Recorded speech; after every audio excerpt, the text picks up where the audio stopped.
दुनिया के 7 अजूबों में से एक प्यार की निशानी जिस शहर में मौजूद है, वहां पर 3 साल पहले एक शख्स ने एक महिला से लव मैरिज करी। मगर शादी के कुछ वक्त के बाद दोनों के बीच में झगड़े शुरू हो गए। झगड़े इतने बड़े कि जो महिला है वो अपने मायके चली गई और वहीं पर उसने अपने बच्चे को जन्म दिया। लेकिन जब वो वापस अपने पति के पास आई तो उस शख्स ने अपनी पत्नी को न सिर्फ बेरहमी से मौत की नींद सुलाया, बल्कि अपने 1 साल के बेटे को भी एक ऐसी दर्दनाक मौत दी जिसे सुनने के बाद हर कोई हैरान है। नमस्कार, मेरा नाम है मोहम्मद आसिम और आप देख रहे हैं क्राइम पर। आर्सेना के युवक ने अपनी पत्नी, जिससे उसने 3 साल पहले लव मैरिज की थी, उसकी हत्या कर दी। पुलिस ने आरोपी पति को गिरफ्तार कर लिया है। महिला का शव बरामद हो गया है, जबकि बच्चे के शव की तलाश अभी की जा रही है। असल में उत्तर प्रदेश के आगरा में लव मैरिज के बाद युवक ने पत्नी को धोखा दिया। झगड़ा होने पर वो अपने मायके चली गई और यहाँ पे इस शख्स ने दूसरी शादी कर ली। अब इसका पता चलने पर पत्नी बेटे के साथ वापस आ गई और उसके साथ ही रहने की जिद करने लगी। लेकिन युवक ने दोनों को रास्ते से हटाने का प्लान बनाया, यानी कि बीवी और अपने 1 साल के बेटे को मौत की नींद सुलाने का उसने प्लान बनाया। वो दोनों को बाइक पर बिठा कर ले गया और फतेहपुर सीकरी में हत्या करके शव फेंक दिया। पुलिस ने आरोपी को पकड़ लिया है। महिला का शव भी बरामद कर लिया है। हालांकि बेटे के शव की तलाश की जा रही है। किशनगंज बिहार की रहने वाली मुन्नी देवी बोदला स्थित ईंट मंडी में रहकर मजदूरी किया करती थी। 3 साल पहले आर्सेना सिकंदरा के उमेंद्र उर्फ आशिक से उसकी पहचान हुई। दोनों ने लव मैरिज की और शादी के बाद दोनों में फिर झगड़े होने लगे। झगड़े इतने बड़े कि 1 साल पहले मुन्नी देवी अपने मायके चली गई। वहां उसको बेटा पैदा हुआ। तब से वहीं वो रह रही थी। उधर मुन्नी के जाने के बाद जो उसका पति था उमेंद्र, उसने यहाँ पे दूसरी शादी कर ली। अब इस बात की भनक मुन्नी को भी हो गई। वो 2 दिन पहले अपने घर से ससुराल जाने की कहकर निकली। टुंडला में ट्रेन में उतरी। उसके बाद उसके परिवार के लोगों से उसका किसी भी तरीके का संपर्क नहीं हुआ। दिल्ली से उसकी बहन समीरन ने सोमवार रात को पुलिस को फोन किया और बताया कि उसकी जो बहन है मुन्नी, वो रविवार को ससुराल के लिए निकली थी, लेकिन सोमवार को टुंडला स्टेशन पर उतरने के बाद से उससे कोई संपर्क नहीं हो पा रहा है। उसका मोबाइल फोन भी बंद जा रहा है। जिसके बाद थाना सिकंदरा के प्रभारी निरीक्षक नीरज शर्मा जो हैं, उन्होंने इस पूरे मामले पर कहा है। मीडिया रिपोर्ट्स के हवाले से मैं आपको बताऊं तो पुलिस उमेंद्र के घर पहुंची। वहां वो उन्हें मिल भी गया। उसे फिर थाने लाकर पुलिस ने पूछताछ करी। पहले वो सच बताने के लिए तैयार नहीं हुआ। इसके बाद पुलिस ने सख्ती से पूछताछ करी, जिसके बाद उसने सच बोला।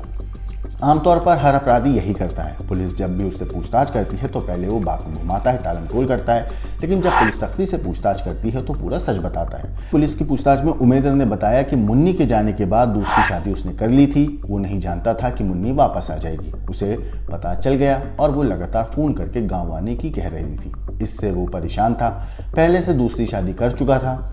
इतना ही नहीं, वो बाइक को लेकर स्टेशन पर पहुंचा और रास्ते में पत्नी से झगड़ा करने लगा। उसकी जो पत्नी थी वो उससे कह रही थी कि वो गांव में उसके साथ ही रहेगी। वो किसी तरह मनाकर भरतपुर उसे ले जा रहा था। सोचा था कि किराए पर कमरा दिलाएगा और वहीं पर अपनी पहली पत्नी को रख लेगा। लेकिन फतेहपुर सीकरी पर बाइक से बेटा गिर गया। उसकी मौत हो गई। बेटे की मौत के बाद मुन्नी हंगामा करने लगी। इस पर उसे गुस्सा आ गया। उसने दुपट्टे से मुन्नी का गला घोट दिया। इसके बाद दोनों के शव को FH नहर में फेंक दिया। वो घर और उसके बाद अपनी पत्नी और बेटे की हत्या के बाद वो वापस अपने घर आ गया। पुलिस ने उसकी निशानदेही पर महिला का शव बरामद कर लिया है, मगर बेटे का शव अभी तक नहीं मिल पाया है। थाना प्रभारी का इस मामले पर कहना है, मीडिया रिपोर्ट्स के हवाले से, कि उमेंद्र की बात पर पूरी तरह से विश्वास उन्हें अभी भी नहीं है। उसे ले जाकर नहर से बेटे के शव की तलाश अभी की जा रही है। वहीं जो मरहूम है, उसके जो चाचा हैं मोहम्मद शफीक ने बताया है रिपोर्ट्स के मुताबिक कि आरोपी उमेंद्र ने अपने आधार कार्ड में जो उसका नाम था वो बदला हुआ था और उसकी जो भतीजी है, यानी कि मुन्नी से जब शादी करी थी, नाम बदल कर शादी करी थी। मामूली झगड़ा होने पर उसको मार दिया गया। उसके बच्चे का अभी तक नहीं पता चल पाया है। हालांकि इस मामले पर पुलिस का ये भी कहना है कि पति को हिरासत में ले लिया गया है और अभी उससे और पूछताछ की जा रही है। पुलिस का इस पूरे मामले पर अभी तक उन्होंने क्या कहा है, पुलिस की तफ्तीश कहां तक पहुंची और कैसे पकड़ा गया, पुलिस के ये बाइट सुनिए। दिनांक 1 व 2 अप्रैल 2024 की मध्य रात्रि थाना सिकंदरा कमिश्नरेट आगरा पर सूचना प्राप्त हुई कि उमेद उर्फ आशिक निवासी अरसेना सिकंदरा द्वारा अपनी पत्नी से मारपीट की गई है। सूचना पर थाना पुलिस मौके पर पहुंची। आशिक से जब पूछताछ की गई तो उसके द्वारा कोई संतोषजनक उत्तर नहीं दिया गया एवं पीड़िता की अनुपस्थिति के दृष्टिगत थाना पुलिस द्वारा पूछताछ हेतु आशिक को थाना सिकंदरा में ले जाया गया। दौरान पूछताछ आशिक और फौमिद द्वारा अपनी पत्नी जुमातन उर्फ मुन्नी उम्र लगभग 23 वर्ष जो कि थाना किशनगंज बिहार की रहने वाली है एवं अपने पुत्र तनवीर उम्र लगभग 1.5 वर्ष की हत्या कर शव मंडी गुड़ थाना फतेहपुर सीकरी के पास फेंकना बताया। सूचना पर अभियुक्त के बताए स्थान से जुमातन का शव बरामद किया गया है। पंचायतनामा की कार्रवाई कर शव को पोस्टमार्टम हेतु भिजवाया गया।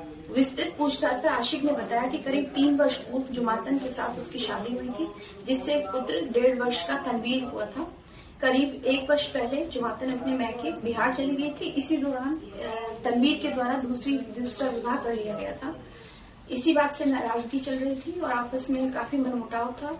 1 अप्रैल 2024 को जुमातन वापस लौट आई तो आशिक के द्वारा उसे टूंडला स्टेशन से पिक कर इस घटना को अंजाम दिया गया। बच्चे का शव लगभग 1-2 किलोमीटर आगे फेंकना बताया गया है, जो अब तक बरामद नहीं हुआ है। मौके पर 15वीं वाहिनी पीएसी फ्लड कंपनी द्वारा तलाश की जा रही है। इस घटना के संबंध में तहरीर प्राप्त कर 49/24 मुकदमा अपराध संख्या थाना फतेहपुर सीकरी पर पंजीकृत किया गया है। माननीय न्यायालय के समक्ष अभियुक्त को पेश किया जाएगा एवं अग्रिम विवेचनात्मक कार्रवाई अमल में। तो इस कातिल पति के बारे में आपका क्या कहना है, आपका क्या सोचना है, हमें कमेंट करके जरूर बताइएगा। लेकिन जरा सोचिए कि जिस शख्स ने एक महिला से लव मैरिज करी थी वही शख्स अपनी पत्नी को धोखा देके दूसरी शादी कर लेता है। ना सिर्फ दूसरी शादी करता है बल्कि अपनी पत्नी को मारने का एक प्लान भी बनाता है और उसमें वो कामयाबी हासिल भी करता है। बेरहमी से अपनी पत्नी और अपने बेटे को मौत देता है और फिर उनकी लाश को नहर में फेंक देता है। इस सनकी कातिल हत्यारे पति के बारे में आपकी जो भी राय है हमें कमेंट करके जरूर बताइएगा। लेकिन देश और दुनिया की क्राइम की खबरों के लिए देखते रहिए क्राइम।